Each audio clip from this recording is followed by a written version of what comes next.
안녕하세요. 일주일 동안 잘 지내셨나요?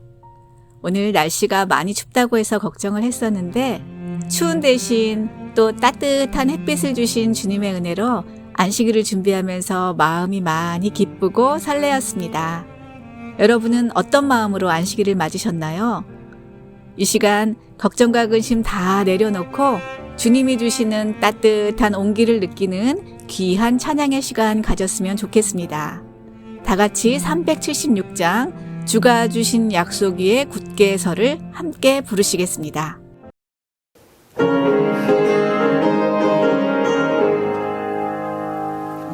주가 주신 약속 위에 굳게 서 영원토록 주를 찬송하리라.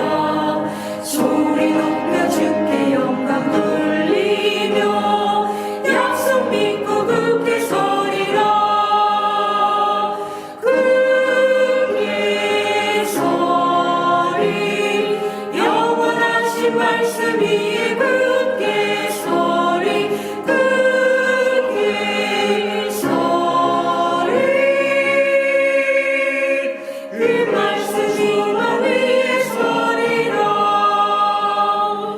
주가 주신 약속 위에 굳게 서 세상 영역에게 엄습하여도 말씀으로 힘써 싸워 이기며 약속 믿고 굳게 서리라. 굳게 서리 영원하신 말씀 위에 굳게 서리.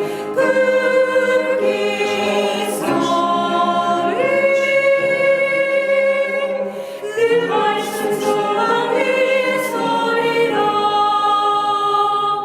주가 주신 약속 위에 굳게 서 성령 인도하는 대로 행하며 주님 품에 항상 안식 얻으며 약속 믿고 굳게 서리라.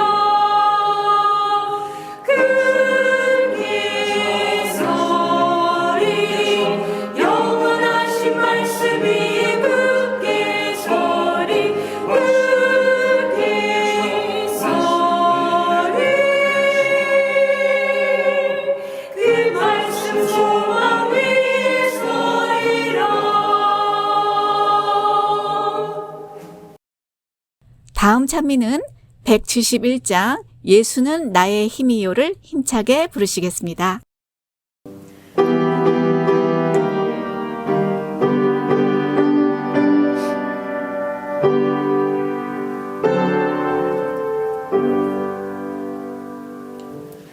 예수는 나의 힘이요 내 생명 되시니 그 주 예수 따라가면 죄중에 빠지리. 눈물이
안녕하세요. 오늘 안식일 첫 예배에 참여하신 모든 분들을 환영합니다. 오늘은 날씨가 영하 20도로 많이 추운데요. 내일은 절기상으로 입춘입니다. 베드로전서 5장 7절 말씀처럼 우리의 염려를 다 주께 맡기고 하나님의 돌보심에 우리를 의탁하는 우리 모든 성도님들이 되시기를 소망합니다. 묵상으로 안식일 첫 예배 시작하겠습니다.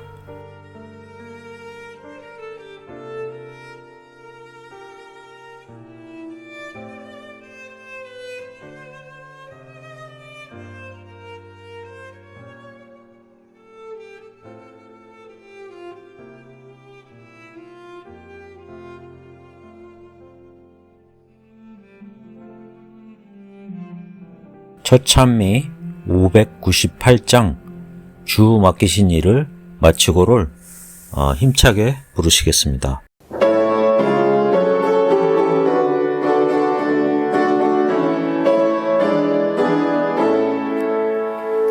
주 맡기신 일을 마치고 다 기쁘게 승천할 때 그 택하신 모든 무리 예루살렘 가겠네. 기쁨 그곳에 있겠네. 기쁨 다함이 없겠네. 하늘나라 가겠네. 새 노래로 찬미하면서 그 은혜를 감사하고 왕 되신 주 경배하며 예루살렘 살겠네. 기쁨 그곳에 있겠네. 기쁨 다함이 없겠네. 그날이 이르면 하늘나라 가겠네. 정금으로 지은 저 천성 주 지으신 저 소일심 무성도들 그곳에서 영원 복락 누리리. 기쁨 그곳에 있겠네. 기쁨 다함이 없겠네. 그날이 이르면 하늘나라 가겠네. 사랑의 아버지 하나님, 지난 한 주도 저희를 고아와 같이 버려두지 않으시고 선한 길로 인도해 주셔서 감사합니다. 주님은 한시도 저희를 떠난 적이 없지만 저희는 연약하여 닥치는 크고 작은 문제에 좌절하고 실망할 때가 얼마나 많은지 모르겠습니다. 그때마다 다른 곳에 돌렸던 시선을 다시 한번 주님께로 돌리고 주님께 모든 문제 내어놓을 수 있는 우리 모든 믿음의 형제들 될 수 있도록 인도해 주시옵소서. 비록 무화과 나무가 무성하지 못하며 포도나무에 열매가 없을지라도 나는 여호와로 말미암아 즐거워하며 나의 구원의 하나님으로 말미암아 기뻐하노라고 고백할 수 있는 믿음을 저희들에게 주시옵소서. 이 시간 선포되는 말씀 하나하나에 주님의 능력이 함께 하시고 성령으로 감동받는 시간 되게 해 주시옵소서. 예수님 이름으로 기도드립니다. 아멘.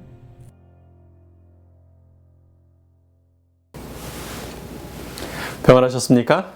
2월의 첫 번째 안식일 로마서의 복음을 함께 묵상하는 8번째 시간입니다. 오늘은 로마서 3장의 후반부를 자기도 의로우시며 믿는 자를 의롭다 하심이라는 제목으로 함께 묵상합니다. 우리는 로마서 3장 20절까지의 말씀을 통해 인간이 철저히 무능하고 의를 행하기에 불가능한 존재라 드리는 것을 보았습니다. 유대인이나 헬라인이나 종교적인 열성을 가진 사람이나 무신론자나 다 한 가지로 치우쳐 악을 행할 뿐입니다. 말씀하시기를 의인은 없나니 하나도 없다고 말씀하십니다. 여러분, 그렇다면 절망밖에 없는 것입니까?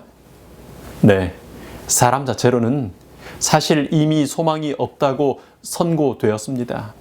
그런데 하나님께서는 이렇게 죽음의 존재가 된 그 사람을 여전히 사랑하시는 것입니다.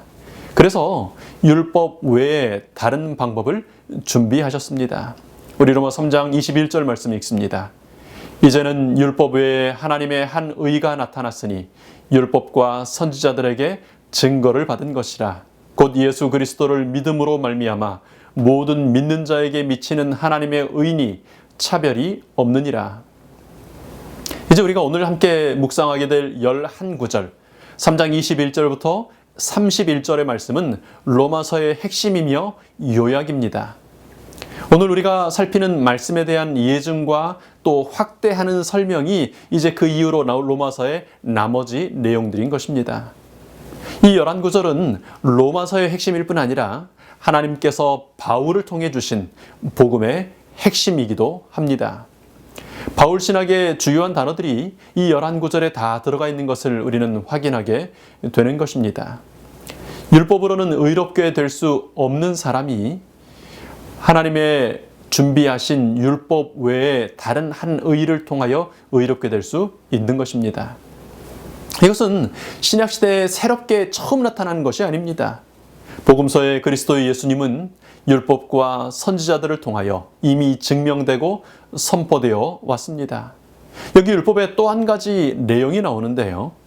사람의 죄를 철저히 폭로해서 절대의 무능을 나타내 보이고 구주의 필요성을 보여주는 것이 율법의 중요한 목적이라고 우리 함께 살피지 않았습니까?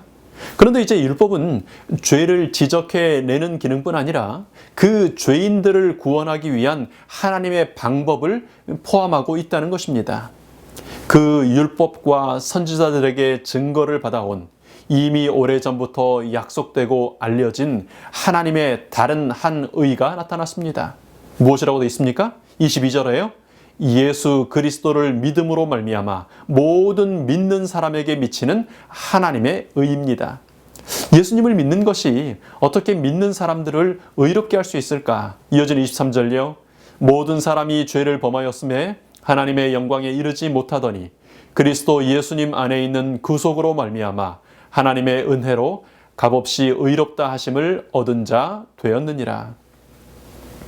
여러분, 죄를 범하여 하나님의 영광에 이르지 못하는 사람이 그리스도 예수님 안에 있는 구속으로 말미암아 값없이 의롭다 하심을 얻은 사람이 됩니다. 그리스도 예수님 안에는 뭐가 있다고요? 구속이 있다 그럽니다. 여러분, 구속이 뭡니까? 구속의 첫 번째 의미는 값을 주고 샀다는 의미입니다. 여러분 아시는 이 구속의 한자어는 구원할 구자와 살 속자를 씁니다. 값을 주고 사서 구원해 준다는 의미인 것입니다. 여러분, 레위기 27장에는 희년법이 나오지 않습니까? 근데 거기 22번이나 이 구속이라는 단어가 나오는데 한글 성경은 때로 이것을 기업을 무른다라는 말로 해석해서 우리가 알고 있습니다. 돈이 없어 종이 된 사람을 그 친척이 대신 돈을 내주고 사서 자유를 얻게 되는 것입니다. 특별히 이제 노예가 많았던 로마 교회의 교인들로서는 이 단어가 아주 실감나는 단어일 것입니다. 어떤 주인이 이 노예를 다른 사람에게 팔아버리면 그 순간부터 그 노예는 값을 지불한 사람의 소유가 되는 것입니다. 그런데 어떤 그리스도인 주인이 돈을 주고 같은 교회에 있던 노예를 사서 자유를 줍니다. 이제 그날부터 그는 더 이상 노예가 아닌 것입니다. 율법을 지킬 수 없는 죄의 노예된 사람이 그리스도 예수님을 만나면 구속을 받습니다. 예수님께서는 죄의 노예가 되어 절대 무능의 상태에 있는 우리를 값을 주고 사셨다고 하는 사실을 성경은 반복해서 밝히고 있습니다. 그중 한 말씀이 고린도전서 6장에 있는데요. 너희는 너희의 것이 아니라 값으로 산 것이 되었으니 그런즉 너희 몸으로 하나님께 영광을 돌리라. 여러분, 이제 예수님 안에서 구속받은 사람은 옛 주인과는 관계가 없는 사람이 됩니다. 새 주인이신 예수님께 속한 사람이 되는 것입니다. 이제 구속의 두 번째 의미는 값 없이 의롭다 하심을 얻는다는 것입니다. 값을 치를 수 없어서 어떤 값도 치르지 못했는데 은혜로 신분이 바뀐 것입니다. 아직 믿어지지 않는다고, 아직 잘 모르겠다고 믿기를 거절하는 경우가 있습니다. 지식의 값을 좀 더 치르면, 이해의 값을 치르면, 시간의 값 혹은 어떤 물질적인 어떤 값을 치르고 나면 그때는 좀 믿겠다는 것입니다. 아닙니다, 여러분. 구속은 값을 치르지 않는 사람에게 은혜로 거저 주어지는 것입니다. 어떻게 그럴 수 있는가? 구속해 주신, 대신 값을 치러 주신 분이 엄청난 값을 대신 치러 줬기 때문입니다. 영원하신 하나님의 생명이 나의 죄값으로 치루어졌습니다. 여러분, 율법의 요구를 전혀 이룰 수 없는 나를 대신하여 하나님께서 당신의 목숨을 주신 것입니다. 이제 구속의 세 번째 의미는 구속을 통해 죄 사함을 받고 해방이 된다는 것입니다. 에베소 1장 7절은 말합니다. 우리가 그리스도 안에서 그의 은혜의 풍성함을 따라 그의 피로 말미암아 구속 곧 죄 사함을 받았으니. 예수님의 피로 말미암아 구속을 받는데 그게 뭐라고요? 죄 사함이라고 하는 것입니다. 그래서 우리는 그리스도 예수님 안에 있는 구속으로 말미암아 하나님의 은혜로 값없이 의롭다 하심을 얻은 새로운 신분의 사람이 되는 것입니다. 여러분, 이 사실을 믿으십니까? 믿으시기 바랍니다. 내가 무엇인가를 더 알게 되고 조금 더 하게 될 그 순간, 뭔가를 좀 이룩할 수 있는 그 순간을 기다리지 않게 되기를 바랍니다. 오늘요, 지금 이 순간에 받아들이고 믿으시기 바랍니다. 여러분, 의지를 가지고 그렇게 하실 때, 믿기로 선택하실 때요, 여러분 아멘 하고 받아들이기로 하실 때 하나님의 은혜로 값없이 의롭다 하심을 얻는 자가 된 것입니다. 여기 말씀에 될 것이다 라고 하지 않고요, 되었다라고 얘기합니다. 예수님께서 무슨 값을 어떻게 치르셨기에 이런 일이 가능할까요?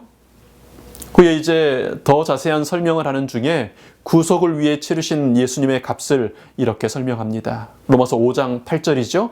우리가 아직 죄인 되었을 때 그리스도께서 우리를 위하여 죽으심으로 하나님께서 우리에게 대한 자기의 사랑을 확증하셨느니라. 여러분, 우리가 어떻게 구속되었다고요? 우리를 위하여 죄의 노예된, 습관적으로 반복적으로 지겹게 죄를 짓는 우리를 위하여 죽으셨다고요. 예수님의 죽으심으로 구속하셨습니다. 그래서 요한은 이제 그의 계시록의 말씀을 기록하면서 이렇게 예수님을 소개합니다. 요한계시록 1장 5절에요.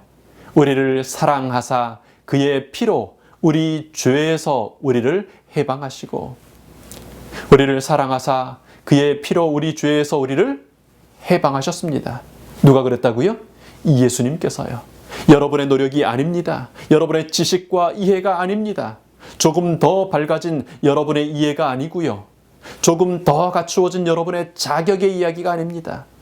우리는 로마서 3장 20절까지 사람의 전적인 무능과 죄됨을 보았지 않습니까? 그런데 그런 소망 없는 죄인에게 하나님의 은혜가 임하는 것입니다. 무엇 때문에요? 우리를 향한 그분의 사랑 때문에요. 사랑하사 그의 피로 우리 죄에서 우리를 해방해 주시는 예수님 때문에 우리에게 구속을 해주시는 은혜를 받는 것입니다. 이것이 율법을 통해 결코 의를 이룰 수 없는 죄인에게 주어진 율법 외에 다른 한 하나님의 의입니다. 여러분, 이미 의롭게 하심을 받기에 모든 준비가 갖추어진 여러분, 이제 이 사랑을 받아들이시게 되기를 바랍니다. 여러분, 더 미루는 죄를 범하지 마시기 바랍니다. 오늘 이 저녁 사랑하사 주시는 그 은혜로 구속받는 우리 모든 믿음의 가족들이 되시기를 축원합니다. 우리 계속해서 로마서 3장 25절 26절 말씀 함께 읽으십니다.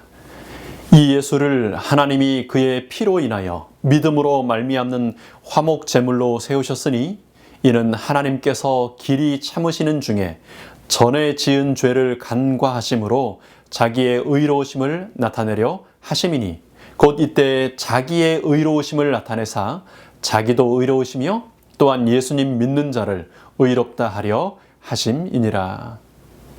여러분, 하나님께서 내가 전에 지은 죄를 간과해 버리시면 될까요? 여러분, 그런 얘기 하죠. 유전무죄, 무전유죄라고요. 힘이 있는 사람들, 돈이 있는 사람들에게는 법이 관대하고 가난하고 힘없는 사람들에게는 엄격하게 그렇게 적용되고 때로는 아주 불합리한 그런 현실들이 우리의 마음을 불편하게 하는 경우가 있지 않습니까? 근데 여러분, 전능하신 하나님께서 사랑하는 사람이라고 죄가 있는데 그냥 봐줘버리면 정의는 어떻게 실행될 수 있을까요? 전에 지은 죄가 있어요. 그런데 그냥 간과해버리면 됩니까? 안 되는 거죠. 그런데 하나님께서 전에 지은 죄를 간과해 버리시는 것이 그것으로 자기의 의로우심을 나타내는 것이 된답니다. 아니, 어떻게 이 모순이 성립될 수 있습니까? 그분의 피를 죄값으로 지불하신 화목제물 예수님 때문입니다. 예수님께서 화목제물이 되셔서 값을 지불하시고 구속하셨기 때문에 전에 지은 죄가 있지만 용서하시고 간과하시는 하나님께서 여전히 공의로우실 수 있는 것입니다. 여러분, 죄를 용서하시는 하나님께서 의로우시다고 하는 게 왜 중요할까요? 하나님의 의로우심이 왜 굳이 우리에게 강조되어야 합니까? 하나님이 의로우셔야 그 하나님께서 의롭다고 인정하시는 그 사람의 의로움도 인정을 받을 수 있기 때문입니다. 만약 하나님의 칭의가 하나님께서 의롭다고 해주시는 것이 불의한 것이 되면 그 결과로 의롭다함을 받았던 사람도 다시 불의하게 되겠죠. 그래서 하나님께서는 성경에 자주 자신의 의로우심을 주장하고 강조하시는 것입니다. 반면에 사단은 하나님을 비방하고 하나님은 공정하지 못하다, 공의롭지 못하다고 비난합니다. 여러분, 우리가 어려울 때 그런 얘기할 때가 있습니다. 하나님께서 어떻게 이러실 수가? 사단이 그런 생각을 자꾸 주는 거예요.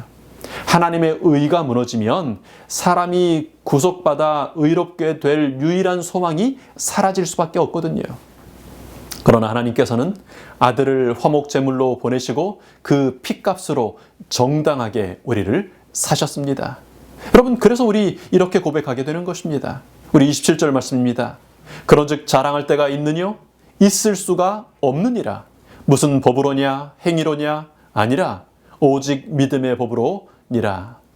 그러므로 사람이 의롭다 하심을 얻은 것은 율법의 행위에 있지 않고 믿음으로 되는 줄 우리가 인정하노라. 하나님은 홀로 유대인의 하나님 뿐이시뇨? 또 이방인의 하나님은 아니시뇨? 진실로 이방인의 하나님도 되시느니라. 할례자도 믿음으로 말미암아 또는 무할례자도 믿음으로 말미암아 의롭다 하실 하나님은 한 분이시니라.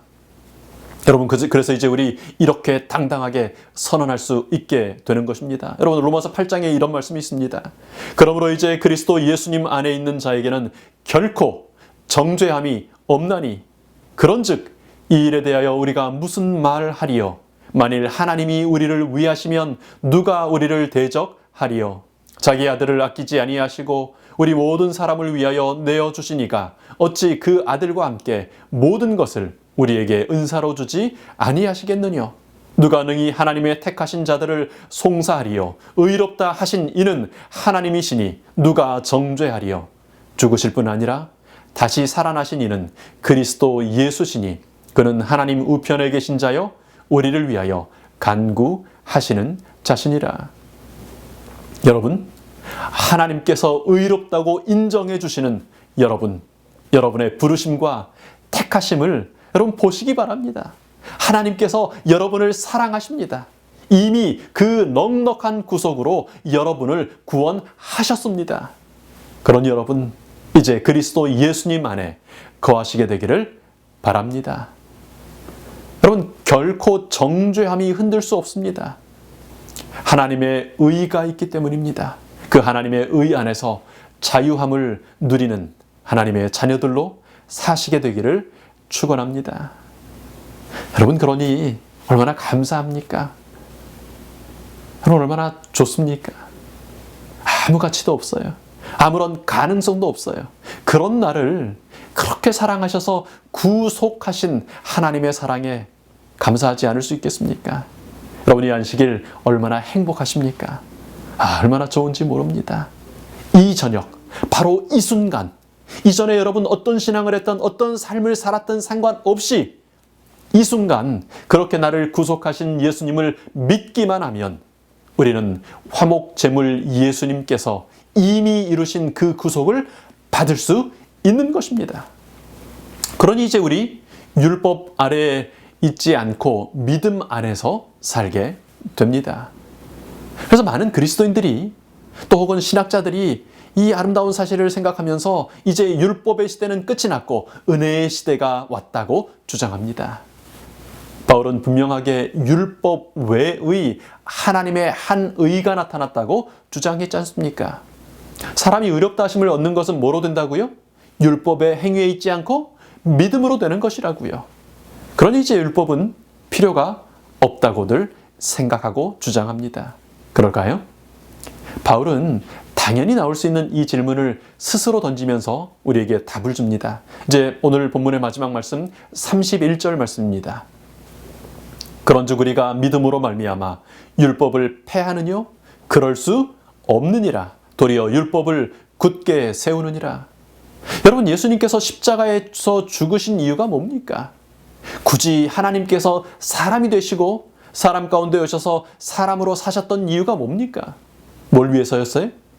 하나님 자신이 세우셨던 율법을 이루기, 완성하기 위해서였습니다. 그래서 예수님께서 그렇게 말씀하셨잖아요. 마태복음 5장 17절 말씀이요. 내가 율법이나 선지자나 폐하러 온 줄로 생각지 말라. 폐하러 온 것이 아니요 완전하게 하려 함이로다.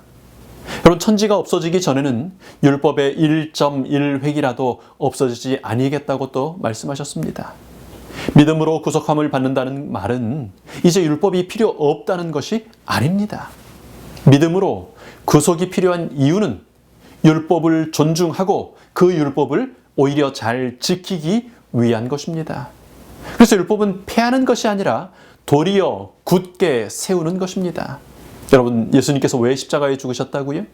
율법의 요구를 이루고 율법을 지키기 위함이었습니다. 여러분, 만약에 율법을 폐지해도 되는 거라면, 그러니까 율법이 없어도 되는 거라면 하나님께서 그냥 폐지해버리면 하나님의 아들께서 죽으실 이유도 없고 그 복잡한 역사를 지낼 이유가 없었지 않습니까? 그런데도 하나님께서 구태여 죽음의 값을 치르셨던 것은 율법은 없어지면 안 되는 것이기 때문입니다. 그래서 예수님께서는 산상수훈의 결론을 맺으시면서 이렇게 말씀하시죠. 나더러 주여 주여 하는 자마다 천국에 다 들어갈 것이 아니요 다만 하늘에 계신 내 아버지 뜻대로 행하는 자라야 들어가리라. 여러분, 하나님의 말씀이요 이렇게 선명하고 분명합니다. 근데 왜 사람들은 자꾸 율법을 폐지됐다, 이제 그것은 지키지 않아도 된다, 새로운 시대가 됐다고 예수님의 이 선명한 말씀을 반대하는 얘기를 자꾸 주장할까요? 왜 슬쩍씩 타협하려고 하는 것입니까? 뭐 어떤 분들은 아주 강력하게 그것을 지지하는 사람도 있고 어떤 분들은 말은 그렇지 않다는데 은근히 타협하려고 합니다. 왜 그럴까요? 율법을 지켜야 된다고 주장해요. 지키려고 노력도 합니다. 근데 살아보니까 율법을 지킴으로 내가 좀 됐다라는 느낌, 좀 된다라고 하는 상태에 이룰 수 있습니까? 안 되죠. 그래서요, 먼저 인정해야 합니다. 율법을 지킴으로는 의롭다함을 받을 수 없다는 사실을 말입니다. 그런데 그런 전적인 무능력의 존재들을 하나님이 어떻게 하셨다고요? 사랑하신다고요. 그래서 의롭다고 인정해 주신다는 말입니다. 대속제물, 화목제물 예수 그리스도를 통해서 우리를 구속하심으로 의롭게 만들어 주신다는 것입니다. 여러분, 이제 그러면 어떻게 그 하나님의 의를 내 것으로 삼을 수 있습니까? 믿음으로만 그 구속을 받을 수 있습니다. 믿음으로 예수님의 대속하신 값을 내 것이라고 인정하면, 주장하면 예수님께서 이루신 온전한 의가 나의 의가 되는 것입니다. 의로운 사람요? 그래서 실제로 의를 행할 수 있는 사람이 되는 것입니다. 그래서 이제 그렇게 하나님의 가능성을 발견한 죄인은 율법을 폐할 필요를 느끼지 않습니다. 율법을 폐하려고 하지 않아요. 오히려 굳게 세우는 것입니다. 왜요? 힘이 주어졌으니까요. 사랑하는 성도 여러분, 믿음으로 율법을 굳게 세우는 의로운 사람들이 되시기를 축원합니다. 하나님께서 이미 이루신 구원, 나를 위해 값을 치르신 구속을 믿음으로 받아들이는 믿음의 사람이 되시기를 축원합니다. 우리 시간은 잠깐 개인적으로 기도하는 시간을 갖고 제가 대표하여 기도하겠습니다. 나를 구속하기 위하여 화목자물이 되신 예수님의 사랑에 감사하는 기도를 드리면 좋겠습니다. 나 같은 죄인이 율법을 온전히 이룰 수 있게 해주신 능력에 감사하는 기도를 하면 좋겠습니다. 구속해 주시는 예수님을 소개해 줘야 할 내 주변의 사람들을 위해서 우리 기도하면 좋겠습니다. 3분 정도 기도하시고 이후에 제가 마치는 기도하겠습니다.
기도하겠습니다.